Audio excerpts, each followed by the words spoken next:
Hello दोस्तों, कैसे हैं आप सब लोग। सिविल सर्विसेज पर एक बार फिर से आपका स्वागत है। दोस्तों, आज के द हिंदू एडिटोरियल एनालिसिस में हम एनालिसिस करेंगे 15 जुलाई 2021 का। तो आइए बिना देरी किए शुरू करते हैं।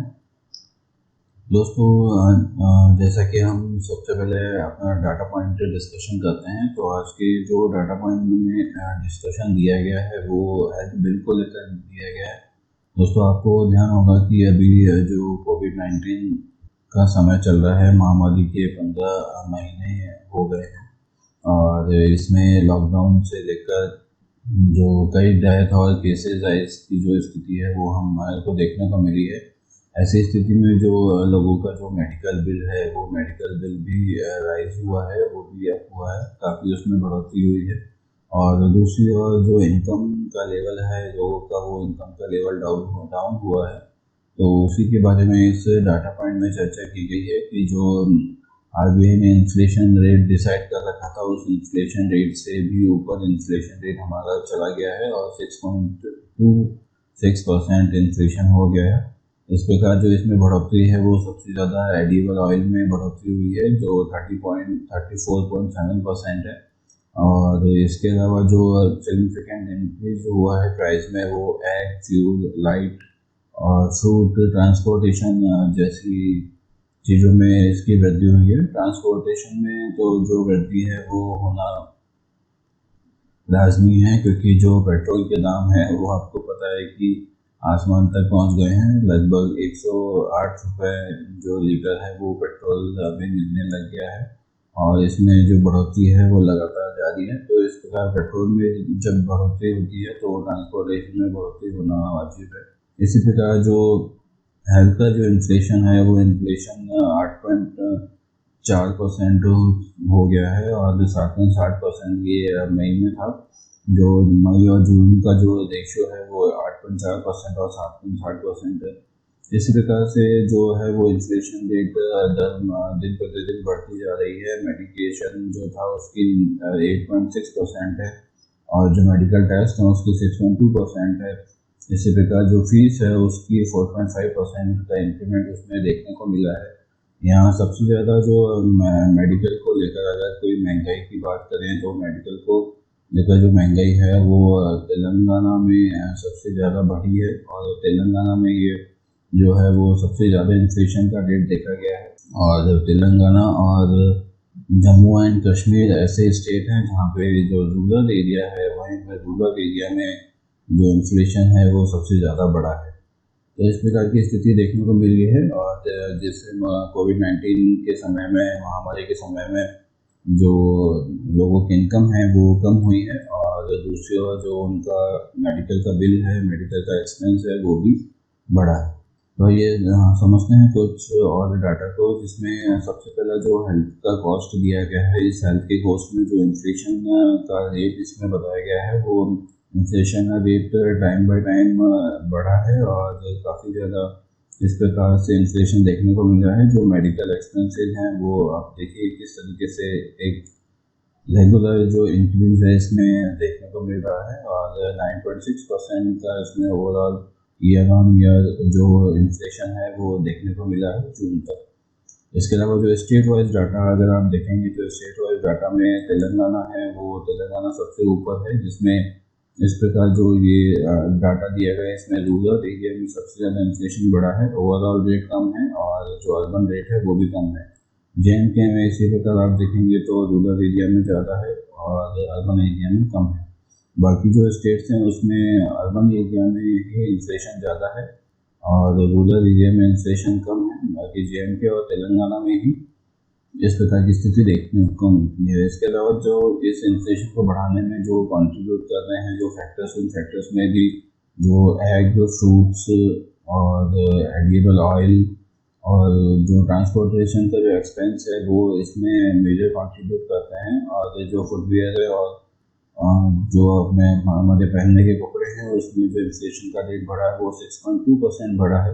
तो इस प्रकार जो आप देखेंगे कि हर स्थिति में ही और हर प्रोडक्ट को लेकर, चाहे वो किसी प्रकार का प्रोडक्ट हो, उसमें इन्फ्लेशन बढ़ा ही है और उसका रेट हाई हुआ है। जबकि महामारी के इस दौर में जो चीज़ें हैं वो एकदम सुलभ उपलब्ध होनी चाहिए थी। इसके विपरीत जो है महामारी में जो इन्फ्लेशन है वो तेज़ी से बढ़ता नज़र आ रहा है। इसके साथ ही जो कोविड-19 में एक्सपेंस है वो एक्सपेंस भी अ, बढ़ा है और एक्सपेंस जो है वो अभी 66,000 करोड़ अब तक हो चुका है, जो कि पिछले साल का जो 6 लाख करोड़ था उसका 11% तक इंक्रीज अभी देखने को मिला है। जो पिछले साल का जो डाटा हमें देखने को मिला था, इसमें आप देखेंगे जो प्राइस की वजह से जो इम्पैक्ट आया है वो 15,000 करोड़ का है। क्वांटिटी के हिसाब से जो इम्पैक्ट आया है वो 35,000 करोड़ का है।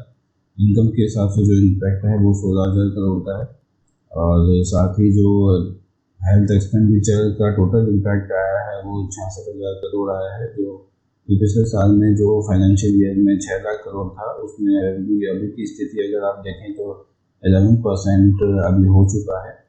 तो इस प्रकार की स्थिति अभी देखने को मिल रही है। और कोविड-19 के समय में जहाँ पर चीज़ों को एकदम अवेलेबिलिटी उनकी अच्छी होनी चाहिए, उसके विपरीत जो है महंगाई बढ़ रही है और इसके लिए सरकार को जो है वो विशेष कदम उठाने चाहिए। तो इस प्रकार की बातें से डाटा पॉइंट में कही गई है और मेडिकल बिल को लेकर। चलिए बढ़ते हैं अपने पहले एडिटोरियल की तरफ। दोस्तों, इस आर्टिकल में जो बात की गई है वो वैक्सीनेशन की रेट को लेकर की गई है कि उसमें जो रेट है वैक्सीनेशन को लेकर जो ढिलाई है वो कब नहीं बढ़ती जानी चाहिए, ऐसी बात इस आर्टिकल में कही गई है। कुछ समय पहले हमने अपने जो डाटा पॉइंट था उस डाटा पॉइंट में भी इस प्रकार के डाटा का डिस्कशन किया था। वही सारी बात इसमें बताई गई है उसी डाटा को लेकर। तो एक नज़र फिर से मारते हैं और डीप में नहीं जाएंगे। तो उसमें डाटा में जो बात की गई है वो यही कही गई है कि जो पिछले महीने सेंटर के द्वारा जो वैक्सीन प्रिपेयर करने का जो डिसीजन लिया गया था वो डिसीजन के साल में उससे पूर्व जो परेशानी थी वो वापस से उभरने लग गई है, वापस से परेशानी होने लग गई है। और कोविन के डाटाबेस के अकॉर्डिंग जो वैक्सीनेशन है उसमें जून से लेकर अब तक 60% का डिक्लाइन हो चुका है, 60% कम हो रही है, जिसमें जो साउथ इंडिया है उसमें सबसे ज़्यादा कमी हो रही है। सबसे ज़्यादा शॉर्टेज की प्रॉब्लम वहीं से ही आ रही है। और जून 21 में जो जिस दिन पॉलिसी आई थी उसके अगले दिन जो डाटा था वो 91 लाख का डोज का एडमिनिस्ट्रेशन किया गया था और जून 27 तक ये एडमिनिस्ट्रेशन 4 करोड़ तक पहुँच गया था, जो कि एक आशा लेकर आया था कि भाई इस प्रकार अगर स्पीड हमारी चलती रही तो हम दिसंबर से पहले ही जो है वो एडल्ट्स को वैक्सीनेशन कर देंगे। लेकिन ऐसी स्थिति रेगुलर बनी नहीं रही और जुलाई 5 से और 11 के बीच में अगर आप देखेंगे तो सिर्फ 2.3 करोड़ जो वैक्सीनेशन है वो दी गई है। इस प्रकार से ये बहुत कार्य धीमा हो गया। तो आप देखेंगे कि जो अप्रैल में ये डाटा है वो मई से तो ज़्यादा है, लेकिन जून है जो पॉलिसी के बाद में हमारी स्पीड बनी थी उस स्पीड के अकॉर्डिंग ये नहीं है। और इस प्रकार से जो वैक्सीन है उसकी स्थिति में कमी में देखने को मिली है। और जो जून 21 से 27 का जो टाइम था उसमें 60 लाख वैक्सीन का हमारा जो नॉर्मल डेली का रूटीन दिखाई दे रहा था, वो जुलाई जो 3 है उसमें बहुत ही कम हो गया। और 86 लाख डोज जो है वो हमें डेली लगाने पड़ेंगे अगर हमें दिसंबर तक जो है सभी को वैक्सीनेट करना है, एडल्ट्स को वैक्सीनेट करना है। तो उसके विपरीत जब इंडिया में अभी जो स्थिति बनी हुई है वो 20 लाख डोज पर डे की बनी हुई है, जो कि बहुत कम है। आप देखेंगे लगभग 1/4 ये अभी स्थिति देखने को मिल रही है। तो इस प्रकार की स्थिति से जो है वो स्लैकनिंग पेस आया है, जो इसमें ढील बरती गई है वो ढील भारत को नहीं बरतनी चाहिए। और सरकार को चाहिए कि जो भी कंपनियां ये डोज बनाती हैं जो उन्हें एकदम टाइट रखे और उनसे वार्तालाप रेगुलर टाइम पे करती रहे, जिनसे कि वो वैक्सीन है वो उसे टाइम पे पहुंचाते रहें। इस प्रकार की बात इस आर्टिकल में कही गई है। और साथ ही ये भी बताया गया है कि जो 33% जो एडल्ट पॉपुलेशन है उसे ही अभी तक सिंगल डोज मिली है और लगभग 8% लोगों को ही फुली वैक्सीनेटेड अभी तक किया गया है। तो इस रेट पर जो है वो दिसंबर तक पूरा वैक्सीनेशन करना एडल्ट को पॉसिबल नहीं है। तो इस प्रकार की स्थिति अभी उत्पन्न हो रही है। और जो यूएस है हमारे से ज़्यादा एक ही ऐसा देश है जिसमें जो कोविड के जो केसेस हैं वो देखने को मिले थे। वहाँ पे भी जो वैक्सीनेशन की रेट है, वो वैक्सीनेशन की रेट हमारे से ज़्यादा है। तो इस प्रकार इंडिया को भी अपना पेस जो है वो बढ़ाना पड़ेगा, और जो वैक्सीनेशन की जो सप्लाई है, वैक्सीन की जो सप्लाई है, उसको भी इंक्रीज करना होगा। जिस प्रकार कोविड की जो अभी सप्लाई है वो बहुत ही कम देखने को मिली है, कोविड वैक्सीन हमें बिल्कुल भी नहीं मिल रही है। इस प्रकार जनवरी में जो इन्हें ऑर्डर दिया गया था वो 8 करोड़ डोज का दिया गया था कि हमें 8 करोड़ डोज हैं वो चाहिए, लेकिन अभी तक हमें 4.7 करोड़ डोज ही मिली है। तो इस प्रकार जो है उत्पादन है उसमें भी कमी आ रही है, और साथ ही जो अभी थर्ड वेव जो स्टार्ट होने वाली है उसकी प्रॉब्लम भी हमें देखने को मिलेगी। तो इस प्रकार जो है प्रिपरेशन हमें पहले से करनी चाहिए, और वैक्सीनेशन है उसे बूस्ट करना चाहिए, और स्टेट और जो सेंटर है वो सेंटर को मिलकर कार्य करना चाहिए, और वैक्सीनेशन को सुचारू रूप में चलाना चाहिए। ये वैक्सीनेशन का जो हमारा स्तर था वो सिर्फ ज़्यादा से ज़्यादा 15 दिन ही देखने को मिला। 15 दिन भी आप मानेंगे नहीं देखने को मिला, 10 दिन ही देखने को मिला, जहाँ वैक्सीनेशन था वो बहुत ही ब्रॉड लेवल पे किया गया था। उसके बाद जो वैक्सीनेशन है वो उसकी स्पीड में बहुत ही ज़्यादा कमी आई है, जो हमारे लिए काफ़ी नहीं है दिसंबर तक सभी एडल्ट को वैक्सीनेशन करने की। तो इस प्रकार की बातें इस डाटा में सॉरी इस एडिटोरियल में कही गई है, जो डिस्कशन हमने पहले अपने डाटा पॉइंट के आर्टिकल में किया हुआ है। चलिए बढ़ते हैं अगले आर्टिकल की तरफ। दोस्तों इस आर्टिकल में कुछ विशेष नहीं है, बस आपको इतना ध्यान रखना है कि जो शेर बहादुर देबू जो हैं वो नेपाल के नए प्राइम मिनिस्टर होंगे। तो इस प्रकार जो सुप्रीम कोर्ट ने जजमेंट दिया है, हालांकि इनको अभी जो सदन है उसमें विश्वास मत हासिल करना अभी बाकी है, लेकिन अभी जो सुप्रीम कोर्ट ने रूलिंग दी है उसके अकॉर्डिंग ये इनके लिए मुश्किल नहीं होना चाहिए। तो शेर बहादुर देववा जो है वो नेपाल के नए प्राइम मिनिस्टर होंगे। एक्चुअल में जो इस प्रोसेस में जो इस घटनाक्रम में जो स्थिति बनी थी वो केपी ओली जो वहाँ के पहले प्राइम मिनिस्टर थे उनके कारण बनी थी। उन्होंने दिसंबर 2020 में जो है वो हाउस को डिसॉल्व करने का डिसीजन दिया था, और जो वहाँ के प्रेसिडेंट हैं बिंदिया देवी भंडारी, उन्होंने इस जो डिसीजन है उस डिसीजन को अप्रूव किया था। तो इसके विरुद्ध उन्होंने सुप्रीम कोर्ट में चैलेंज किया था, जिसमें सुप्रीम कोर्ट ने पहले ही इस जो डिसोल्यूशन का डिसीजन उन्होंने दिया था उस डिसीजन को उन्होंने अनअप्रूव कर दिया था, और उसको खारिज कर दिया था कि आप ये डिसोल्यूशन नहीं कर सकते। इसके अलावा जो 5 मेंबर कॉन्स्टिट्यूशन बेंच ने अभी एक डिसीजन दिया है उसमें कहा है कि मिस्टर देववा जो होंगे वो नए प्रधानमंत्री होंगे, और उन्होंने क्योंकि 149 लॉ मेकर जो हैं वहाँ पे जो उनके सदन के जो सदस्य हैं उनका एक हस्ताक्षरित पत्र प्रस्तुत किया है, जो कि एक एविडेंस के रूप में दिखाई देता है कि जो मिस्टर देववा है वो वहाँ पे प्राइम मिनिस्टर बन सकते हैं। इसके अलावा उन्होंने एक और चीज़ क्लियर की है कि जो विप का जो प्रॉब्लम होता है सदस्यों के लिए कि वो अपने पार्टी के विप के अगेंस्ट में जाकर कार्य नहीं कर सकते हैं, ऐसी स्थिति में जो उनकी जो सदस्यता है वो ख़त्म हो जाती है। तो उसे भी सुप्रीम कोर्ट ने उससे इन सदस्यों को फ्री कर दिया है, और कहा है कि अगर आप अपनी पार्टी के अगेंस्ट में वोट करते हैं तो ऐसी स्थिति में आपकी सदस्यता नहीं जाएगी।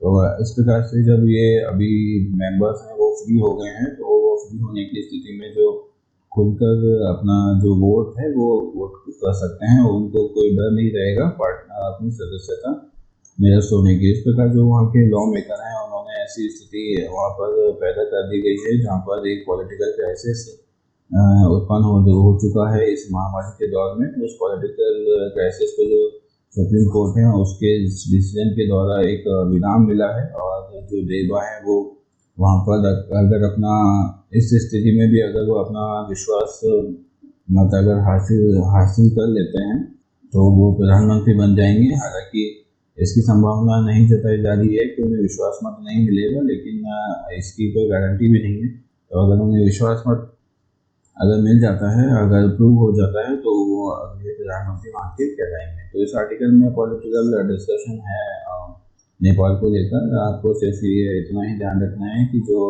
शेर बहादुर देववा हैं वो वहाँ के नए प्राइम मिनिस्टर होंगे और इस प्रकार का डिसीजन सुप्रीम कोर्ट के द्वारा, नेपाली सुप्रीम कोर्ट के द्वारा वहाँ पर दिया गया है। चलिए बढ़ते हैं अगले आर्टिकल की तरफ। दोस्तों इस आर्टिकल में जो बात की गई है वो यूपी में जो हाल ही में पॉपुलेशन ड्राफ्ट बिल जो बनाया गया है 2021 उसके बारे में बात की गई है और उसे एक दबाव की रणनीति बताई है। और इस प्रकार की रणनीति जो है वो रिप्रोडक्टिव जो फ्रीडम है उसे जो ख़त्म करने की बात इसमें बताई गई है कि जो रिप्रोडक्टिव फ्रीडम है इसमें ख़त्म हो जाएगा। तो इसमें जो मेन बात कही गई है वो ये बताई गई कि जो पॉपुलेशन पॉलिसी जो यूपी के द्वारा अभी बनाई गई है उसमें जो फर्टिलिटी रेट है उसको 2.7 से 2.1 तक लाने की बात कही गई है 2026 तक। और इस प्रकार का लॉ वहाँ पे बनाया गया है जिसमें कि एक दबाव की रणनीति इसमें बनाई जाएगी लोगों के ऊपर कि अगर गवर्नमेंट के साथ चलना है तो उन्हें इस प्रकार की रणनीति अपनानी पड़ेगी। तो इस प्रकार की जो स्कीम है उसमें कुछ इंसेंटिव और इंसेंटिव की बात की गई है, कुछ फ़ायदे हैं और कुछ नुकसान हैं, ऐसी बात इसमें बताई गई है जिससे कि इस पॉपुलेशन बिल को कंट्रोल स्टेबलाइजेशन और वेलफेयर बिल 2021 के नाम से पुकारा गया है। इसमें जो कोई फैमिली है उनमें 2 बच्चों की स्कीम ही लागू की जाएगी और 2 बच्चों की स्कीम होने पर उन्हें जो गवर्नमेंट के हैं वो सारे बेनिफिट दिए जाएंगे, जैसे कि जो छुट्टी है वो उनको दी जाएगी और जो पूरी सैलरी दी जाएगी और मेडिकल का जो खर्चा है वो सरकार के द्वारा उठाया जाएगा। और इस प्रकार के जो कई बेनिफिट हैं वो इन लोगों को दिए जाएंगे। साथ ही जो 12 महीनों तक इस जो ये बेनिफिट है उन्हें एक्सटेंड किया जाएगा प्रेगनेंसी के टाइम पर। तो इस प्रकार की स्थिति उनमें बनी है। साथ ही जो इस लॉ को नहीं मानेंगे और जो 2 से ज़्यादा जिनके बच्चे होंगे उन्हें पनिशमेंट भी दिया जाएगा। जिस प्रकार जो गवर्नमेंट की जो मेजर स्कीम्स हैं उनमें उनको पार्टिसिपेट नहीं करने दिया जाएगा, उनका बेनिफिट उनको नहीं मिलेगा। और इस प्रकार जो है वो अन्य पनिशमेंट भी उनको दिए जाएंगे अगर कोई गवर्नमेंट जॉब में रहते हुए अगर इस प्रकार की स्थिति उसमें आती है कि 2 से ज़्यादा अगर बच्चे हो जाते हैं तो उन्हें जो है प्रमोशन के जो बेनिफिट हैं वो नहीं दिए जाएंगे और रिटायरमेंट के बाद में जो पर्क्स उन्हें मिलते हैं वो भी उन्हें नहीं दिए जाएंगे। इस प्रकार की स्थिति बताई गई है। और 2 से ज़्यादा जिनके बच्चे हो जाते हैं उन्हें जो गवर्नमेंट जॉब्स में भी बैठने की अनुमति नहीं होगी। इस प्रकार का ड्राफ्ट इस बिल में तैयार किया गया है। दोस्तों आपने देखा होगा कि जो इस प्रकार की जो नीति है वो जब भी बनाई गई है वो नीति सक्सेसफुल नहीं हुई है। आपने देखा होगा कि हाल ही में जो चाइना है वो चाइना ने अपनी जो 1 बच्चे की पॉलिसी थी उसे बढ़ाकर 2 बच्चों तक लेके आ गए हैं और आगे भी इसे बढ़ाने की जो कवायद है वो चाइना में चल रही है। और इसके अलावा जो जापान है उस जापान में भी आप देखेंगे कि उन्होंने पहले रूल बनाया था कम बच्चों का, अब उन्होंने रूल बना दिया गया है ज़्यादा बच्चों का कि इतने बच्चे आपके होने ही चाहिए।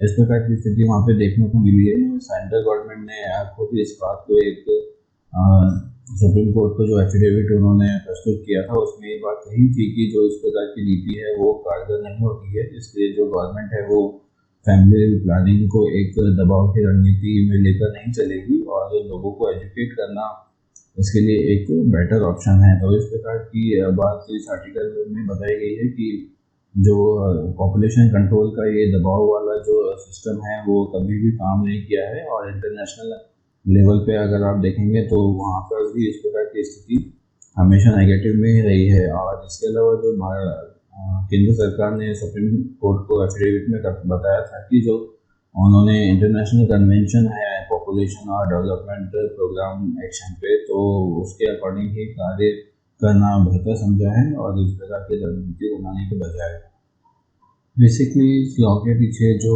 गवर्नमेंट का तर्क दिया जा रहा है उसमें उन्होंने ये बताया है कि जो स्टेट के जो रिसोर्स हैं वो लिमिटेड हैं और ऐसे लिमिटेड रिसोर्स होने की स्थिति में जो सबको अवेलेबिलिटी नहीं हो पाती है, इसीलिए जो जनसंख्या का विस्फोट है उसे कंट्रोल करना बहुत ही ज़रूरी है।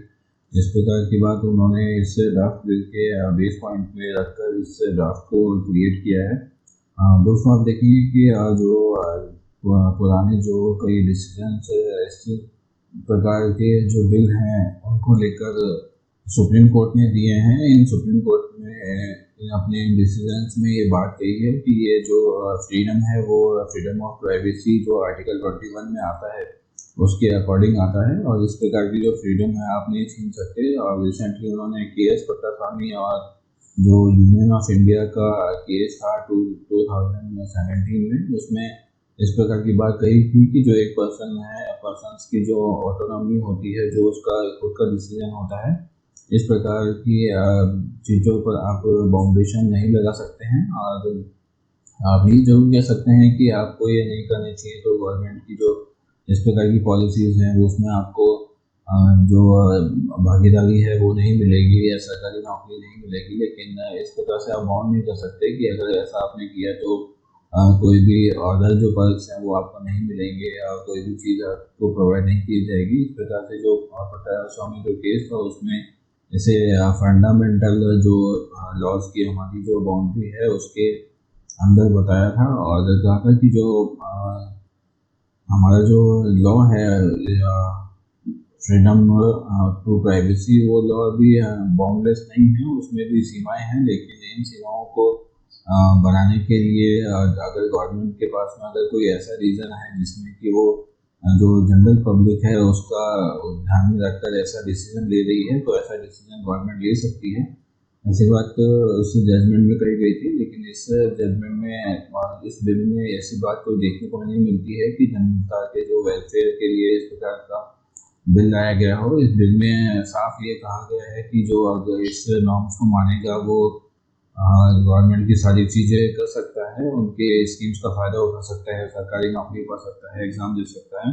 इसके विपरीत जो इन नॉर्म्स को नहीं मानेगा उन उसको जो गवर्नमेंट स्कीम्स है उसमें कोई भागीदारी नहीं मिलेगी और कोई प्रॉफिट उन्हें नहीं मिलेगा। तो इस प्रकार का जो डिसीजन है वो डिक्टेटरशिप को रिप्रेजेंट करता है और ये बताता है कि ये कार्य आपको करना ही पड़ेगा। इस प्रकार की स्थिति पैदा होना जो राइट टू फ्रीडम है उसमें रुकावट पैदा करता है, और इसके कई नेगेटिव कॉन्सिक्वेंस भी हो सकते हैं। जो सुप्रीम कोर्ट ने कई रूलिंग इस प्रकार की भी पहले दी हुई हैं जिसमें इस लॉ को बढ़ावा मिल सकता है, जिसमें कि उन्होंने एक लॉ में ये एक डिसीजन में ये बोला था कि जो 2 बच्चों से ज़्यादा जो लोग हैं वो कोई भी चुनाव जो है वो रिप्रेजेंटेटिव लेवल पर नहीं लड़ सकते हैं। जो म्यूनसिपैलिटी में एक ये लॉ बनाया गया था उसे सुप्रीम कोर्ट ने वैलिड बताया था। तो इस प्रकार की स्थिति भी इस केस में भी पैदा हो सकती है। लेकिन एक यहाँ ध्यान रखने वाली बात यह है कि जो पुराने समय में या भविष्य या भूतकाल की अगर हम बात करें तो भूतकाल में जो भी ऐसे जो डिसीजन लिए गए हैं, चाहे वो नेशनल लेवल पे हों या इंटरनेशनल लेवल पे हों, कभी भी सक्सेस नहीं हुए हैं और अंत में गवर्नमेंट को 20, 30 या 50 साल बाद में इस डिसीजन को वापस लेना होता है और तब तक काफ़ी देर हो जाती है, जैसे कि स्थिति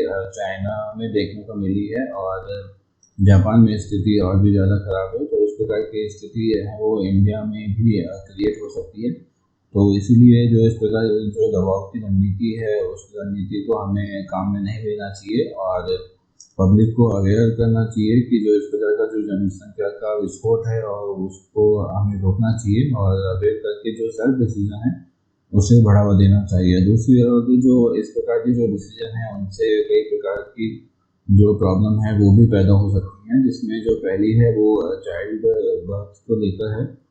चाइल्ड बर्थ को लेकर जो प्रॉब्लम है उसमें मेन ये है कि जब 2 बच्चे ही कर पाएंगे कोई भी कपल कोई भी पेरेंट्स, तो इस स्थिति में जो लड़की है जो गर्ल चाइल्ड है उसका जो रेशियो है वो और भी बिगड़ने की पूरी संभावना है, क्योंकि जो 2 बच्चे हैं उसमें सबकी यही कोशिश रहेगी कि उसमें लड़का हो जाए दो में, जो कि हमारे देश की टेंडेंसी अभी भी बरकरार है।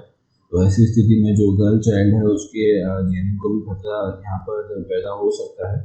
तो ऐसी स्थिति देखने को मिल सकती है। इस प्रकार की कई प्रॉब्लम है जो प्रॉब्लम इस बिल के द्वारा बढ़ सकती है। जो एजुकेशन का जो लेवल है वो एजुकेशन का लेवल भी यूपी में कुछ खास अच्छा नहीं है। तो इस प्रकार इस स्थिति को पैदा होते समय नहीं लगेगा और लोगों को अवेयर करने के बजाय इस दबाव की रणनीतियों को काम में लेना भविष्य में घातक सिद्ध होगा। इस प्रकार की बात इस आर्टिकल में कही गई है। चलिए बढ़ते हैं अगले आर्टिकल की तरफ।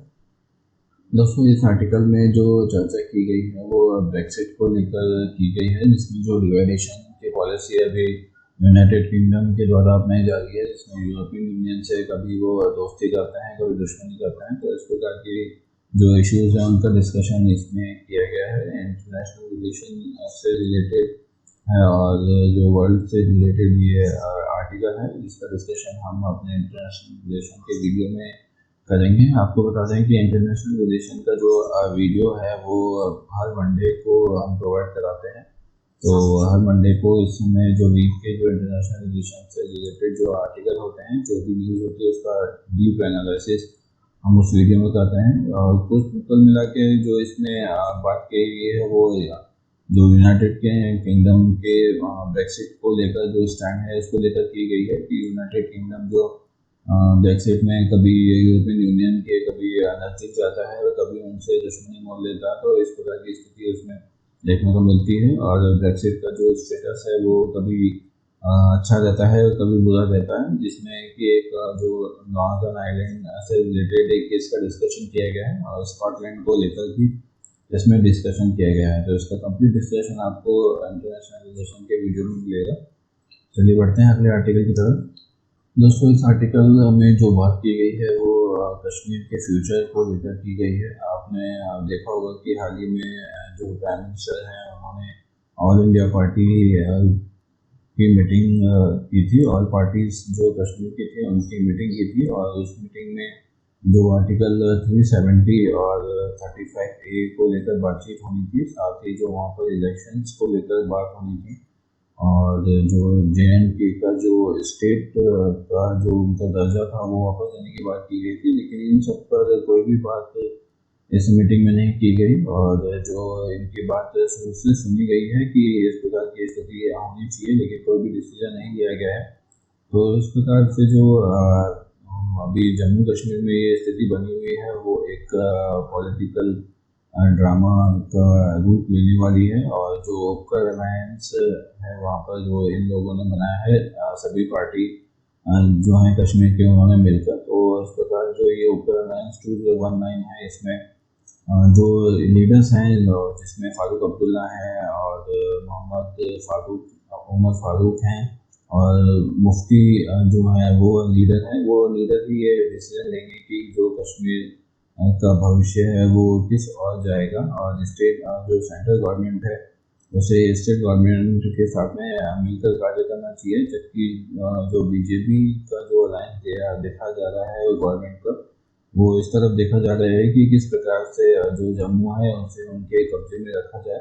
तो इस प्रकार जो पॉलिटिकली मोटिवेटेड ये स्थिति चल रही है, जिसमें वापस से कश्मीर को नुकसान होगा। 370 और 35A हटाने के बाद में जो स्टेटस है वो स्पेशल स्टेटस ख़त्म करने के बाद में कश्मीर में जो डेवलपमेंट की बात की जा रही थी वो डेवलपमेंट की बात कहीं पे दिखाई नहीं दे रही है। और इस प्रकार की स्थिति वहाँ पर बनी हुई है जिसमें कि एक पॉलिटिकल क्राइसिस पैदा हो गया है। तो इस प्रकार से जो पूर्व में इसमें थोड़ी हिस्ट्री की बात भी कही गई है कि जवाहरलाल नेहरू और जो हमारे पटेल साहब थे उन्होंने किस प्रकार ये जो जम्मू कश्मीर को भारत में मिलाया था। नहीं तो जो जम्मू कश्मीर है वो एक अलग राज्य बनने की स्थिति में था। उस स्थिति में जो स्पेशल स्टेटस है वो स्पेशल स्टेटस जो शेख अब्दुल्ला हैं उनके द्वारा ही इसकी डिमांड की गई थी और उस डिमांड को अभी बरकरार रखा जा रहा है फारूक अब्दुल्ला और उमर अब्दुल्ला के द्वारा। तो इस प्रकार की स्थिति उन्हें देखने को मिल रही है। और जो आर्टिकल 371 में जो स्पेशल स्टेटस जो स्टेट्स को दिया गया है उस स्पेशल स्टेटस के अकॉर्डिंग जो भी फंड और स्पेशल ट्रीटमेंट स्टेट को मिलता है वो ट्रीटमेंट भी अब जम्मू कश्मीर को मिलना बंद हो गया है। तो इस प्रकार की स्थिति में जो वहाँ पर डेवलपमेंट है वो पहले ही रुका हुआ था और अब उसमें और भी व्यवधान आ गया है। जो डिलिमिटेशन कमीशन है वो वहाँ पर विजिट कर चुका है और जम्मू कश्मीर में जो ज़्यादा सीट्स बनाने की जो गवर्नमेंट है सेंटर की जो उसका मंशा है तो उसकी तरफ वो कार्य करता नजर आ रहा है। दोस्तों, डिलिमिटेशन जिसे परिसीमन कहा जाता है, इस परिसीमन पर एक डिटेल वीडियो हमारे चैनल पर उपलब्ध है, जिसमें कि परिसीमन से लेकर सारी जानकारी उपलब्ध है। इसका जो लिंक है आपको डिस्क्रिप्शन में मिल जाएगा, तो उसे आप देखिएगा और परिसीमन के बारे में जो संपूर्ण जानकारी है वहाँ से प्राप्त कीजिएगा। तो इस प्रकार की बात इस आर्टिकल में कही गई है। जो कश्मीर का जो फ्यूचर है वो पीपल्स वॉइस पे डिपेंड करेगा कि नहीं करेगा, क्या होगा उसका भविष्य, जो सेंटर का जो डिसीजन है, क्योंकि वहाँ पर अभी यूनियन टेरेटरी है और ऐसी स्थिति में वहाँ पर इलेक्शन करवाने के लिए जो सेंटर की रिस्पॉन्सिबिलिटी है वो वहाँ पर बरकरार है, उनका पावर वहाँ पर ज़्यादा रहेगा। और जो 3 सब्जेक्ट हैं वो 3 सब्जेक्ट यूनियन टेरेटरी के पास में नहीं होते हैं, उस पर सेंटर ही कार्य करता है। तो इस प्रकार की स्थिति जैसी दिल्ली में बनी हुई है वैसी स्थिति भी जम्मू कश्मीर में पैदा हो सकती है। तो इस प्रकार की बात जो है वो वहाँ के लीडर्स के द्वारा कही जा रही है। तो देखते हैं भविष्य में क्या होता है। और कुल मिलाकर पॉलिटिकली जो डिस्कशन का ये मैटर था, इसमें सिर्फ इतनी बात समझने की है कि किस प्रकार जम्मू कश्मीर की स्थिति आगे बनेगी और डिस्कशन में आपकी क्या राय हो सकती है। तो चलिए बढ़ते हैं अगले आर्टिकल की तरफ। दोस्तों, इस आर्टिकल में जो बात की गई है वो हाल ही में इग्नू जो है Indira Gandhi national open university है, नेशनल ओपन यूनिवर्सिटी है, उसके द्वारा एक मेन स्ट्रीम कोर्स शुरू किया गया है एस्ट्रोलॉजी पर, जिसमें एक डिग्री प्रदान की जाएगी उस एस्ट्रोलॉजी के सब्जेक्ट में। उसको इस जो कोर्स को शुरू किया गया है उसको क्रिटिसाइज किया गया है इस आर्टिकल में, और ये कहा गया है कि जो इस प्रकार का जो कोर्स है उसे मेन स्ट्रीम में नहीं लाना चाहिए। और एस्ट्रोलॉजी को उन्होंने एक ऐसी चीज़ बताया है कि जिसका कोई प्रूफ नहीं है, जिसका कोई बात नहीं की जा सकती। जैसे कि एस्ट्रोलॉजी में जो 9 प्लैनेट्स की बात की जाती है उसमें 9 प्लैनेट्स का अस्तित्व संपूर्ण नहीं है। सन को एक स्टार के रूप में माना जाता है एस्ट्रोनॉमी में, और जो राहु और जो केतु हैं उसमें उनको एक इंटरसेक्शन पॉइंट होते हैं, वो भी ग्रह भी नहीं है। तो ऐसी बात इस आर्टिकल में कही गई है कि जो इस प्रकार जो एस्ट्रोलॉजी है वो जो इनके पढ़ने वाले लोगों में और अन्य लोगों में, देश की जनता में अंधविश्वास को और बढ़ावा देगी। इस प्रकार से इस आर्टिकल में क्रिटिसाइज किया गया है। जो क्रिटिसिज्म है हमारे लिए इम्पोर्टेंट नहीं है। एस्ट्रोलॉजी जो है वो लोगों के सेंटीमेंट से जुड़ा टॉपिक है, और इस प्रकार की बातें आर्टिकल में हम नहीं करेंगे, और हमारे एग्जाम पॉइंट ऑफ व्यू से इम्पोर्टेंट भी नहीं है। हमारे लिए सिर्फ ये जानना इम्पोर्टेंट है कि Indira Gandhi national open university ने एक ऐसी मेन स्ट्रीम डिग्री की शुरुआत की गई है जो एस्ट्रोलॉजी पर बेस है, जिसमें संपूर्ण एस्ट्रोलॉजी पढ़ाई जाएगी। और जो हॉरोस्कोप होता है जिसे कुंडली कहा जाता है, उसका डिटेल एनालिसिस डिटेल अध्ययन इसमें करवाया जाएगा। तो इस प्रकार की बात इस आर्टिकल में कही गई है। बढ़ते हैं अगले आर्टिकल की तरफ।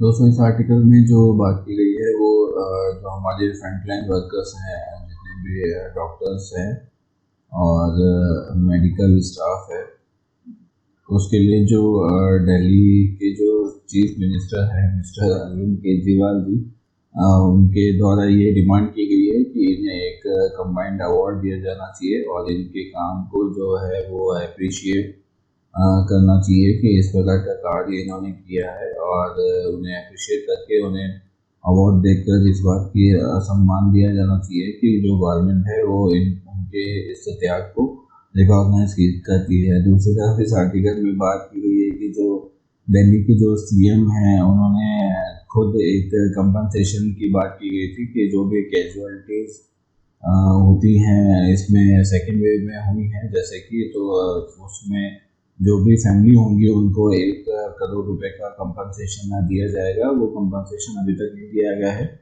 तो IMA के एक डाटा के अकॉर्डिंग आप देखेंगे तो कि 798 जो डेथ्स हैं वो टोटल डॉक्टर्स की हुई थी इस सेकेंड वेव के दौरान, जिसमें से 128 जो थी वो अकेली दिल्ली में थी। तो इस प्रकार जो डाटा है इसमें बताया गया है कि जो वो डॉक्टर्स को आपने 1 करोड़ का जो कंपनसेशन देने की बात कही थी, उस बात को ही आप पूरी कर दीजिए, वही काफ़ी है हमारे लिए। और जो अवार्ड चूज़ करने का जो प्रोसेस है, उस प्रोसेस में जो कम काम करने वाले लोग हैं, जो इन्हें ये अवार्ड नहीं मिलना चाहिए, ऐसी स्थिति भी पैदा हो सकती है और रॉन्ग पर्सन का चयन भी किया जा सकता है किसी भी इन्फ्लुएंस के कारण, क्योंकि जो कार्य है वो अवार्ड देने का कार्य किसी न किसी इन्फ्लुएंस या मीडिएटर के जरिए जरूर किया जाता है, जिनसे ये बात पता की जाती है कि ये किस प्रकार का कार्य करते हैं। तो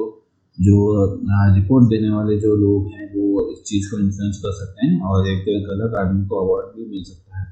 इसकी बजाय जो आपने कंपनसेशन की जो बात की गई थी, वो कंपनसेशन ही इन्हें प्रदान कर दीजिए। तो इस प्रकार की बात इस आर्टिकल में कही गई है। और जो केजरीवाल जी हमारे हैं, वो इस प्रकार का जो पॉलिटिकल है वो स्टंट करने की जो है वो आदत है, और वो अपने जो स्टेट का जो प्रॉब्लम है उसे देखने की बजाय सेंटर से कह रहे हैं कि वो उन्हें अवार्ड दिया जाए। तो ऐसी बात इस आर्टिकल में कही गई है। हमारे एग्जाम पॉइंट ऑफ व्यू से इस आर्टिकल में कुछ विशेष नहीं है, सिर्फ एक जानकारी है कि जो दिल्ली के चीफ मिनिस्टर हैं उन्होंने एक ऐसा जो डिमांड है वो सेंट्रल गवर्नमेंट के साथ पास में रखा है। तो इस प्रकार इस आर्टिकल में ये बात कही गई है। तो दोस्तों, ये था हमारा आज का द हिंदू एडिटोरियल एनालिसिस। अब आपको ये वीडियो कैसा लगा हमें कमेंट बॉक्स में ज़रूर बताइएगा। साथ ही आपके पास अगर हमारे लिए कोई सुझाव हो तो उसे भी कमेंट बॉक्स में ज़रूर बताइएगा। इस वीडियो को अगर आपको पसंद किया हो तो उसे लाइक कीजिएगा, अगर पसंद नहीं आया हो तो डिसलाइक कीजिएगा। साथ ही चैनल को सब्सक्राइब कीजिएगा और नोटिफिकेशन बेल को भी दबाइएगा, जिससे कि न्यू वीडियोज़ का जो नोटिफिकेशन है आपको तुरंत प्राप्त हो जाएगा। साथ ही हमें फेसबुक, ट्विटर और इंस्टाग्राम पे भी फॉलो कीजिएगा। आज के लिए बस इतना ही। कल आपसे फिर मुलाकात होगी। तब तक के लिए अपना और अपनों का ख्याल रखिए। जय हिंद एंड थैंक्स फॉर